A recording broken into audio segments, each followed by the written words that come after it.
Welcome to Two Guys. A girl. and an MBA. I've been watching Star Wars this week with my kids, and we watched the new one and where Palpatine comes back at the end. I'm not a huge Star Wars fan, but he's the Emperor and he's like the Sith guy and he's got the lightning.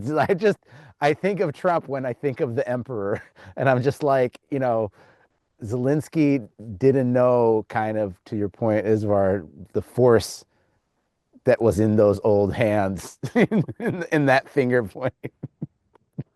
Yeah, there's just too much theater, and everybody laughs, makes fun of Donald Trump. Donald Trump's an extremely powerful guy in the Yeah. seat he sits, and he's actually smarter than you people make him out. They make him out to be this wacko. He is not a wacko, and he holds a grudge. Yeah. He'll hold a grudge for many, many, many years, and he won't get over it. So when you insult a guy like that, you're opening up a whole other can of worms. And that's my fear for the Ukrainian people in the war. I don't know what he's going to do next, but it's going to be something. He might shut off Starlink. He might go to Elon Musk, shut off Starlink. Oh, I think Poland already paid for the Starlink, and they made a contract between Mm. Poland support Ukrainian Starlinks. So Oh. if they shut up, it will be broken the contract with Poland, not Ukraine. So it could be like not a country decision, it's a business decision. Starlink, it's all about business.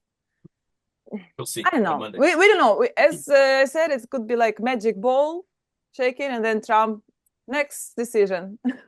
But there's not anti-American sentiment there. I would imagine there would be. Aren't they pissed in Ukraine at Americans for what's happening?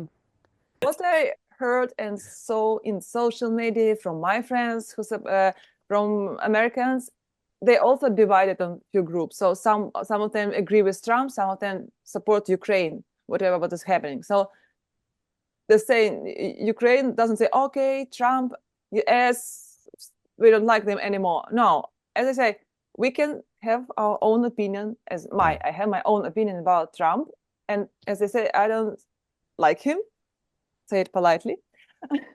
So it's not my favorite kind of president, but it's not all people. I'm And interested what the Trump supporters in Ukraine are saying. oh, I met some of them. I met some of them, but they are not really into details. They see on the first level, like, Okay. okay, she talk about peace, she talk about some investment, he talk about this.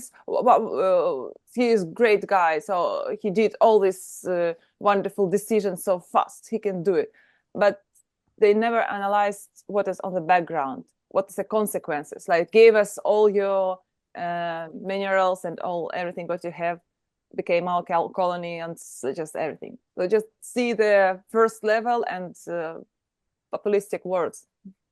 That's so interesting because his agenda is so anti-Ukrainian, just like obviously, right? It seems like on the face of it, and it seems like, and yet even in Ukraine, with the anti-Ukraine agenda, he still manages to split. He's so polarizing.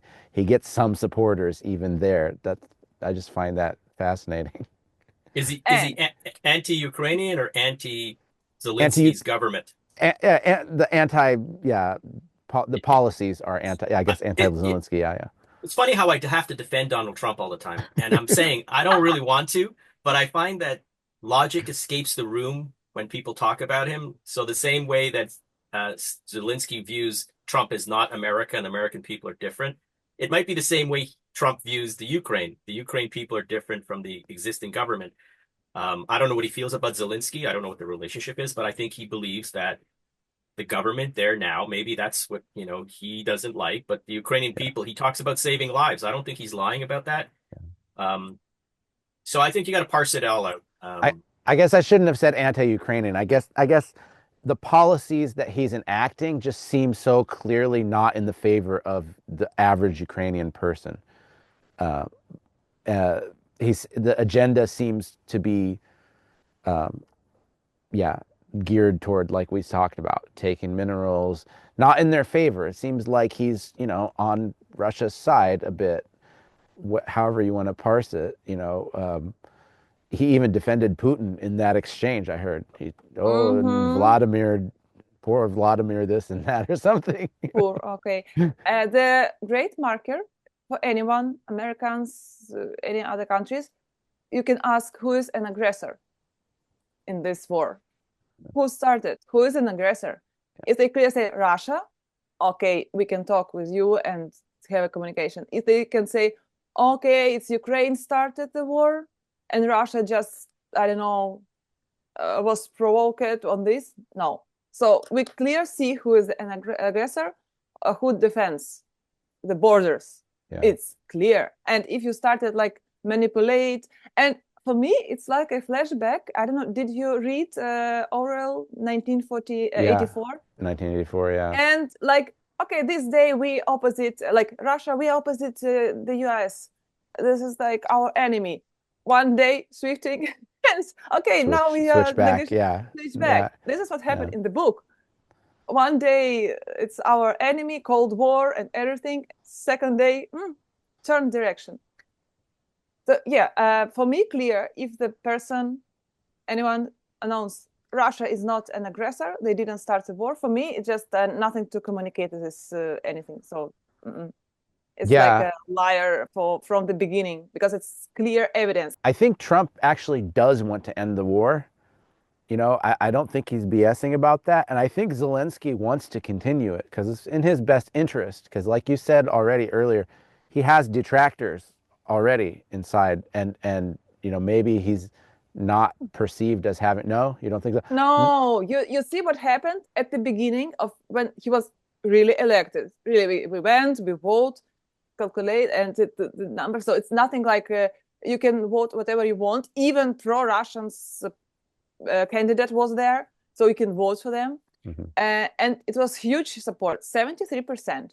Okay. It was surprised because we was tired from any previous one, thinking, oh, it's a new person. And he got his support. And during the war, this support was decreased. And I don't think this, if he stopped the war, it will the win-win for him. It's not any good to be a president in the country where war is going on 3 years. Okay, because the part of the argument where I really saw the argument started was between him and Vance, where he brought up Crimea, and then Vance said something about, well, we should use diplomacy, and he responded, well, you didn't use diplomacy during Trump's reign even, and then that's where Trump took offense, because now, before he was criticizing Obama or maybe Biden, but now it overlapped with Trump's time in office, so now he's saying something directly critical of Trump in front of his face, and that's where it kind of got unraveled. But I took from that Zelensky doesn't want to end the war. That why is he? So I guess he's doubting American diplomacy, which the Native Americans have a good case for that too, and many other people have, and many other groups have good reason to doubt the efficacy of American diplomacy or the trustworthiness of it, I should say. But other than that, why do you think he's shooting diplomacy down in that moment, which really led to this I think that was the key moment in the conflict. So I think clearly what he wants the war to end, but he wants America to have soldiers to enforce it. Everything that he talked about was about having American military to backstop it or be frontline. Donald Trump will not send American military anywhere. In his presidency, he never sent American troops anywhere. He didn't want to do it. It's one of his foundational things. And Zelensky wants the war to end on Ukraine's terms, which is okay, but that includes putting American forces there, not just American money. And America will not do that. That's what the whole thing was, that he wants security guarantees. And security guarantees guarantees, yes, it's true. Yeah, it does not happen again in 5 years. Yeah. Well, the only guarantee that I think they want to hear is American involvement, and they will not be involved in that war. It's not going to happen. I hope not. And Trump kind of ran on ending the wars, right? Please consider subscribing below. Thank you for being with us. Please leave your comments, feedback, what you think about us, and see you in the next podcast. Bye.